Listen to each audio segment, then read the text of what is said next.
show this morning here on the eve of Martin Luther King Jr. holiday weekend. And that's a great time to meet and talk about politics in the U.S. and the world today because Dr. King left us a great legacy of struggle. Good morning, Rosanna. Good morning, Morning. Anita. Good morning, Scott. Morning. We got a lot to talk about today. We're going to be discussing new developments in the class struggle. We're going to be talking about how the ruling class steals workers' wages by, well, stay tuned. We'll get to it. And then there are some hugely important anniversaries coming up. The anniversary, 175th anniversary of the Communist Manifesto. One of the questions I'm going to ask y'all is, do you remember the first time you read the manifesto? I know it's going to take you way back, but how did it impact you? It had a big impact on me. And then our regular feature mailbag question. Well, we're in the middle of winter, but the class struggle is already heating up. Nurses in New York went out this week, 7,000 of them. I thought it was 17,000, but Anita corrected me yesterday. I guess I got a little excited. But they were out for a number of days, 2, 3 days, and they finally settled and are back to work, which is a good thing for the patients. Our producer told us just this morning, that they were offering $300 an hour to strike breakers. And I don't know if anybody crossed the picket line. I certainly hope not. But the line held and the strike was settled. But Rosanna, there are a whole lot of strikes coming up. I mean, There's you got postal workers coming up. You got UPS coming up. 340,000 people who have a contract, workers have a contract with UPS. Auto workers, the big three, coming up in September. And we should say that it's not necessarily strikes that are coming up. If the employers are reasonable, there won't be strikes. There will be good faith negotiations and a fairer deal for workers. But strikes are certainly But, possible as but workers. Rosanna, are employers, Scott makes an interesting point, are employers ever reasonable? no, they're not. They're not reasonable. But I think, it's important for all of us to note that even though we're not auto workers, we may not be UPS drivers or postal workers, their victories become our victories as well. If they're able to gain a good living conditions, it affects us as well. It motivates other workers. It puts an alert on your boss that, hey, this is possible. Workers will go out on strike. Workers will win. So it's really important for all of us to support these efforts and be mindful that if they do go out on strike, let's go out and walk their picket lines, take them some coffee, snacks, donuts, anything that will show them that they're not alone and that we understand the solidarity is important among all workers. That's a really important thing. We got a club in the Twin Cities, and that's one of the great things that they do. They have a very conscious approach to participating in each and every picket line that takes place in Minneapolis and St. Paul. And they bring coffee, and they bring donuts, and they even bring pizza. Sometimes they go overboard. I heard one comrade spent $300 buying, I don't know, coffee, pizza, and it was a little bit much. But they were able to give the food away.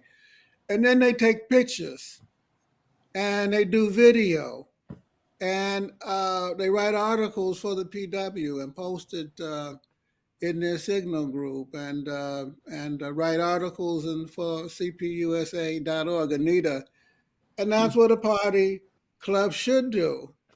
Um, no, Absolutely, yes, and I think I know we do that in Ohio as well, in picket lines in Toledo and in Columbus and Cleveland. And but before or also I want to mention one thing about that 17,000, Joe. You were actually right about the number of nurses who put in the 10-day intent to strike. But with 10,000 of those nurses, their hospitals got busy and really fixed, took the bargaining seriously. And so only 7,000 went out on strike. And now that strike is over. And I also want to say to Rosanna's point about I want to say hashtag not all employers. There were a handful of times when employers, their employees want to form a union and they say, okay, I'll bargain with that union. And I'm thinking about a few times I guess it was the 2020 election where Democratic candidates their campaign staffs declared a union, and the elected official or the candidate said fine. And we were hoping that that would happen at the the Columbus Museum of Art, unfortunately, but they put up a fight, and they had to have a vote, of course. But I think sometimes employers can do the right thing if maybe some community pressure is brought to bear, and to shame them a bit into accepting a union as a fair thing to do. A couple of but big Scott, victories this the, week for the unions as well. exception, Scott, So oh, sorry, Joe. go on, make your point. Graduate students at Northwestern University uh, won an NLRB election to have their union recognized, and also at Yale, graduate students and teaching assistants, after many years. I mean, this was a struggle that was already going on and well established in 2000 when I started graduate school. They finally won their union in an NLRB vote. So big victories. Congratulations to the graduate students at Yale, and congratulations to the graduate students at Northwestern. That's a big thing, and and I hope that the comrades in Chicago write about it. Hint, hint. And I hope that the comrades in New Haven write about it. Double hint. But Scott, I want to get back to this question of reasonableness and corporate power. I mean, I think Anita's right. There are exceptions to the rule, but the issue is, why is uh, unreasonableness from the working classes point of view the standard, and not, you know, labor peace? Because capitalism is unreasonable. Capitalism is intolerable from a worker's, in terms of a worker's interests. To exist, a capitalist firm has to grow. And when I say firms, that's, you know, even nonprofits, universities, whatever, within capitalism are governed to a large degree by the forces of the market and the overall interests of for-profit firms, and they are driven. They need to grow, and that means they need to increase their exploitation of workers as a means of survival. So the interests of workers and the interests of employers under capitalism are not fundamentally reconcilable. And the process of, you know, forming a union, going on strike, workers organizing to fight for their rights is an effort to mitigate some of the uh, pressures and exploitation of capitalism, not to get rid of it. The pressures are still there and will be there until our level of organization as a class is sufficient to abolish capitalism and replace it with working class power.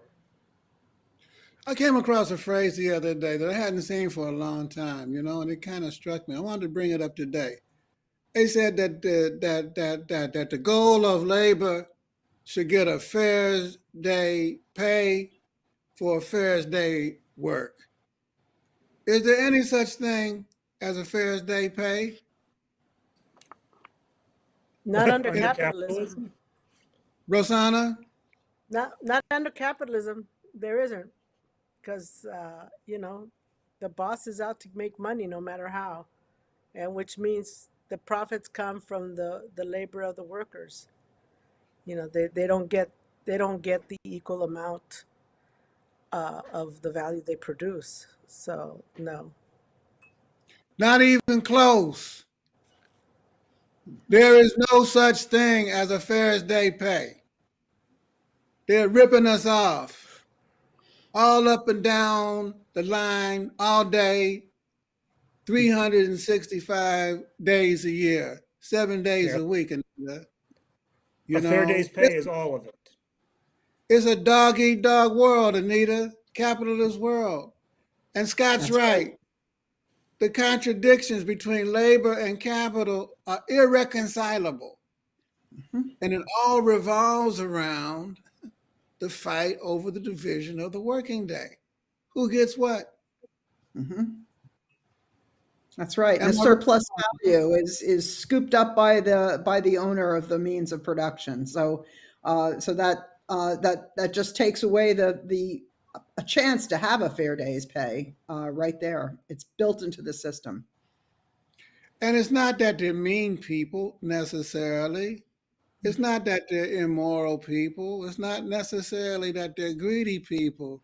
But it's the system that makes them that way. They are compelled to seek the highest profit possible. Because if they don't, they're going to be devoured by the other dogs, The big dogs eat the small dogs. Their And survival depends on that, and our survival depends on our ability to resist that. And in the end, we can't both of us survive together. which brings us to the next point on on Mhm. our conversation today.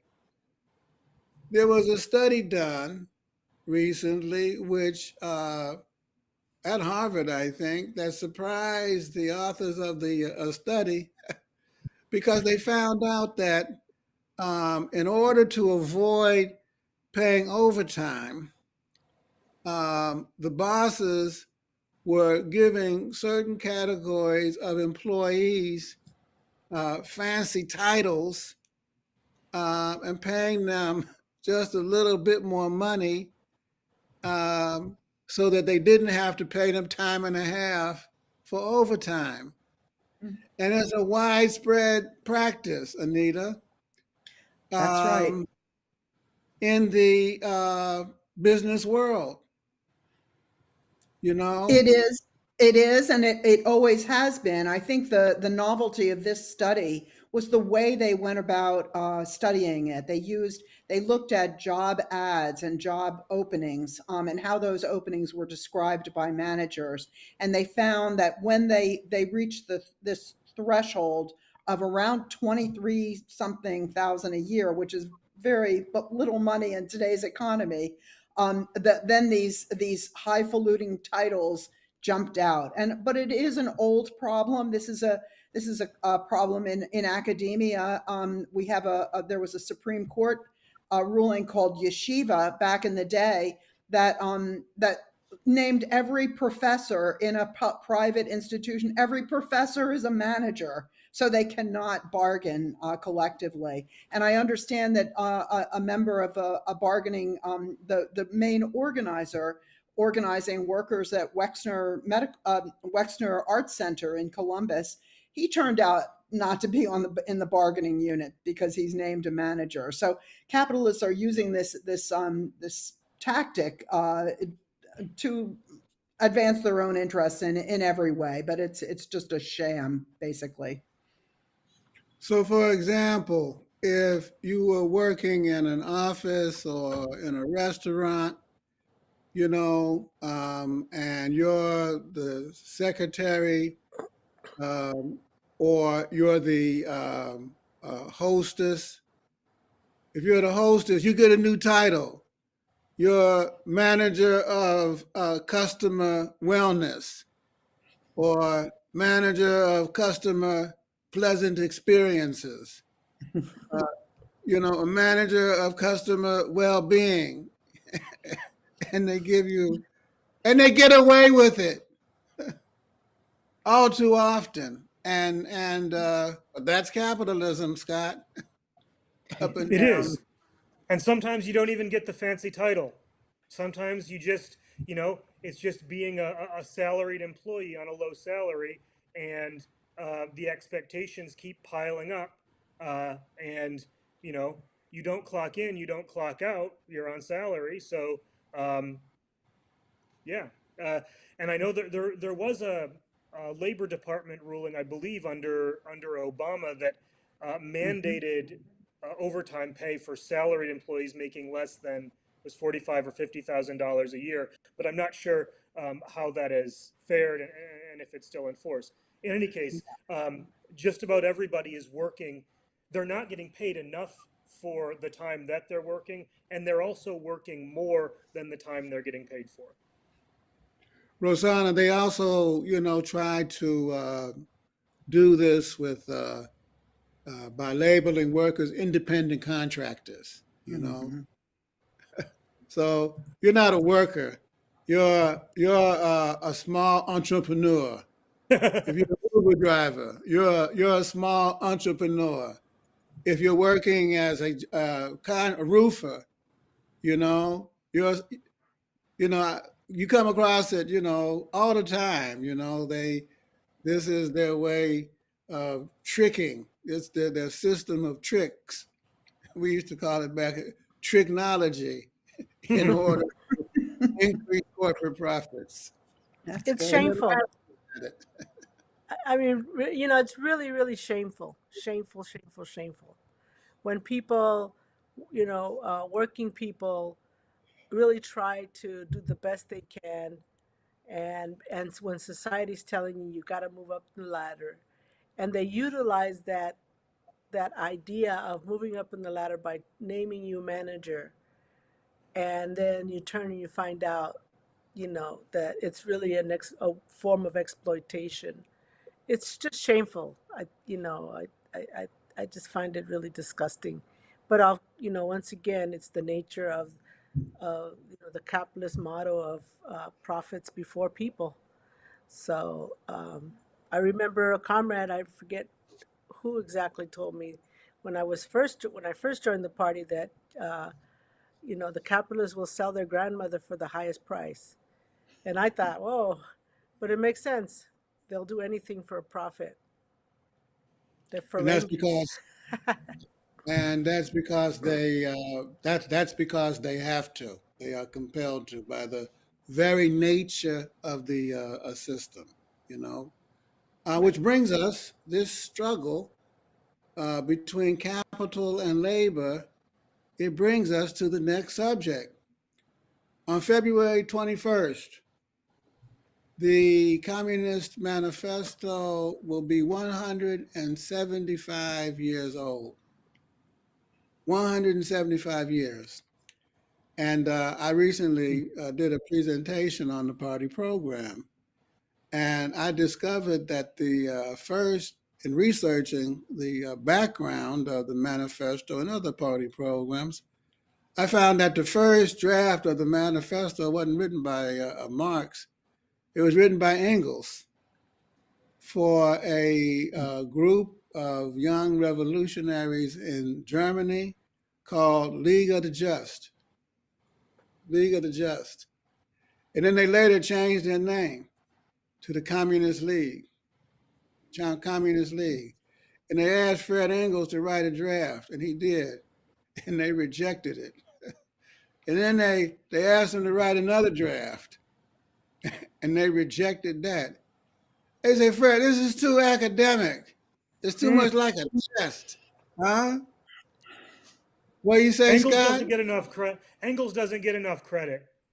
He was also the one who introduced Marx to political economy. Marx was mainly interested in law and philosophy, and it was Engels that first put the sort of the economic question under his nose.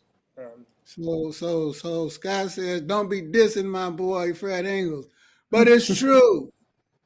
And so Engels called upon Karl to help him write the third version. And it was the third version that was accepted and published in 1848 on February the. Does anybody remember the first time you read the manifesto? Of course. Rita, you're shaking your head. I, What I, happened? I, go ahead. No. What happened? Oh, well, I was in seventh grade, and I don't know how I came upon the Communist Manifesto, but I really enjoyed the response I got from adults, teachers, and so forth to my having this book. I knew it was like there was something powerful in this book to get such a reaction, and I wrote a little book report on it for one of my classes at the time. I'm sure I didn't understand that book at all, but I just felt its strength and power. And since that time, I've taught this book to, you know, probably 1,000 college students or more, and have read it carefully like 50 times at least, because every semester in my working life, I went through this book with students, and it's just an amazing text that has such relevance to today's problems of the working class, and students really always respond to it. Well, you beat me by a year. I think I was in the eighth Oh, grade. Scott, you I remember? read it late. I read it. I was already, I think, out of graduate school, and my first job as a professor, facing down unemployment. This was in probably 2008, just after the crisis hit. I was on a 2 year visiting position, um, really kind of terrified at the thought of having to go out and find another teaching gig when the economy was tanking, and um, came across, yeah, I really not even intending to read for political edification, but kind of for my research, came across the manifesto, or decided to read the manifesto, and it was powerful. That and Engels' Condition of the Working Class in England, I read about the same time, and it really resonated so powerfully with what I was feeling, um, as somebody who was facing unemployment, uh, and that was the beginning of the very short road that led from there to the party. So it was a powerful experience for me as well, and I think it's a text that's so relevant. At the end of chapter one, where they talk about capitalism forces us together, forces us to coordinate our labor, but it also, for its own profits, has to keep us divided and in competition. So that's the contradiction. And the moment we figure out how to flip that and turn that enforced coordination into what they call revolutionary combination, when we come together for our benefit as workers, that's when we win. That's when capitalism falls. Um, Good yeah. point. Short distance between reading and joining the Communist Party. Rosanna, you have any memories of the manifesto? I do not. I do not have any memories. I joined the party after a party school, and that I Hmm. have really, really clear memories of how and it's kind of like what uh,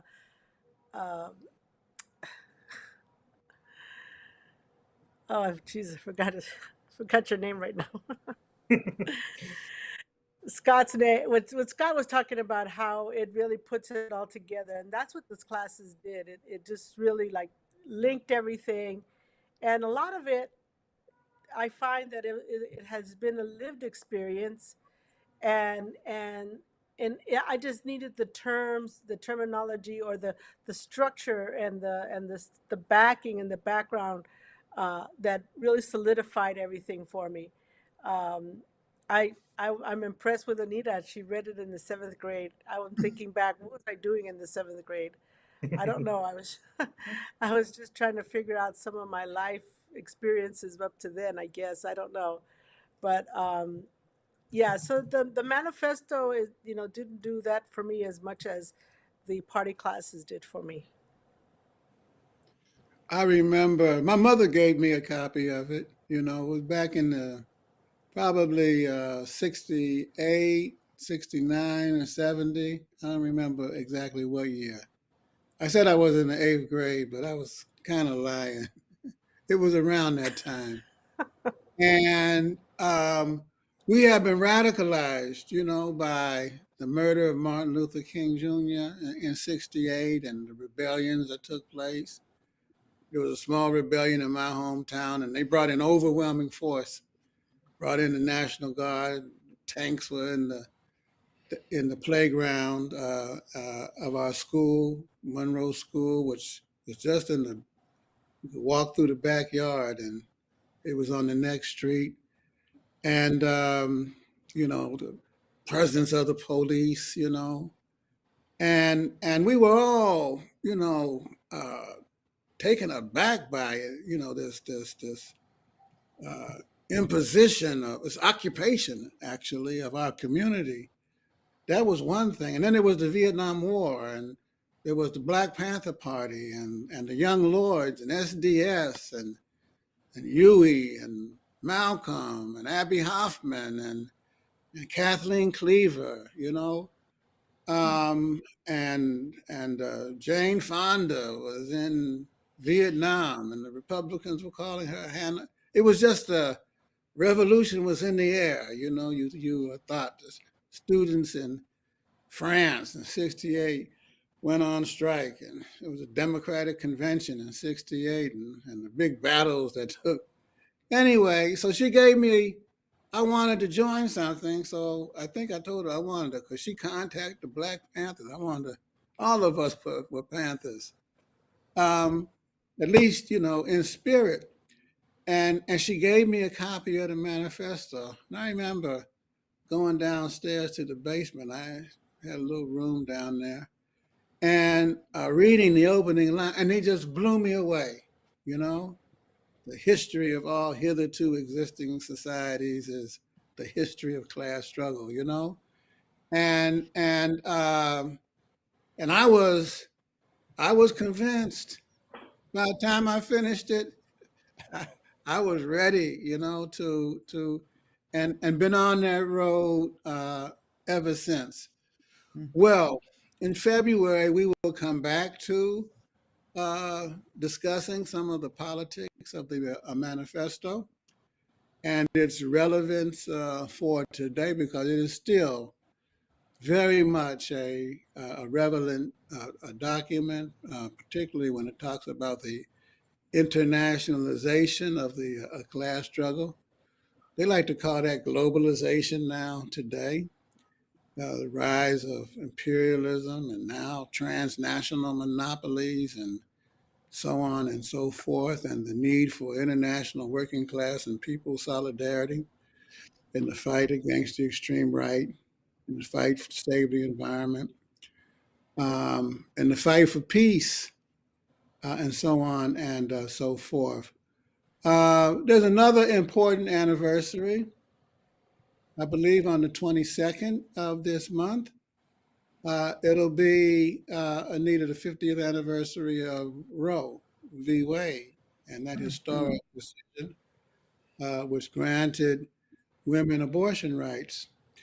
And the main thing and the Republicans celebrated it by passing an anti-abortion measure in the House last week. But the main thing that they want to do, Anita, is they want to institute, they smell blood. Mm-hmm. They smell blood. And the main thing they want to do is institute a federal ban on abortions. That's what's coming. They want to do that, but they're afraid to do that, Joe, because they saw themselves lose. They saw their party lose in so many seats or so many seats as they expected to get in the 2022 midterms. They're afraid to pass a ban. And of course, even a 15-week ban wouldn't stop, a state like Ohio from having a 6-week ban. Whatever the more draconian ban would be the one that would be in effect. But I think they chose this very minor little law just to harass, give an opportunity to harass abortion providers with some rule that really affects very, very few cases, and probably the most tragic cases where non-viable fetuses are aborted just out of necessity for the life of the mother. So it's just a very cruel and stupid law that they passed. It's not going to go anywhere. It's just something that they can take to their base in 2024 when they're, I guess, trying to get reelected. But they're clever.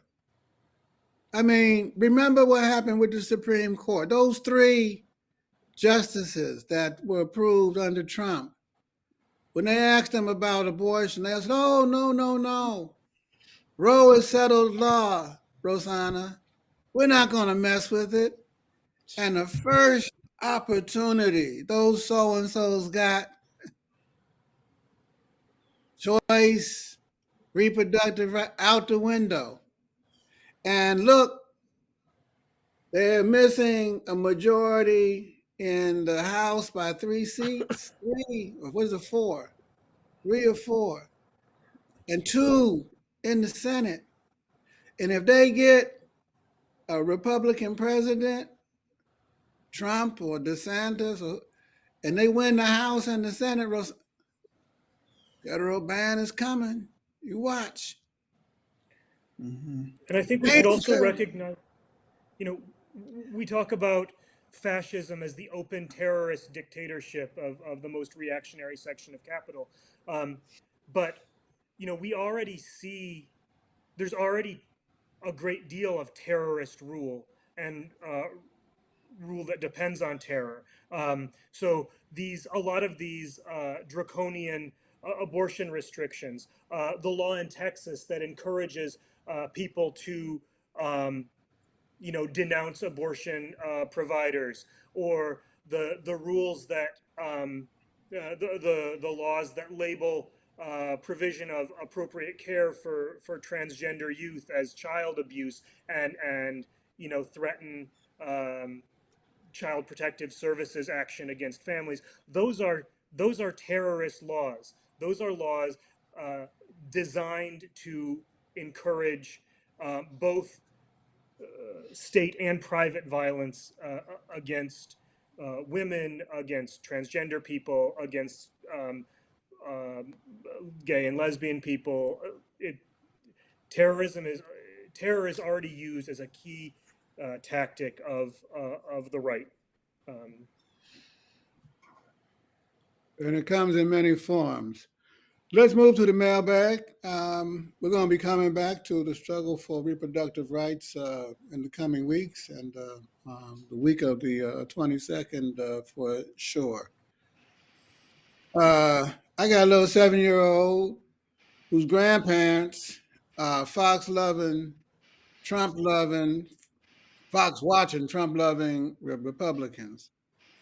And my little son, he's a convinced socialist. He's like Anita when he was Yeah. 7 years old. Anita was in the 7th grade.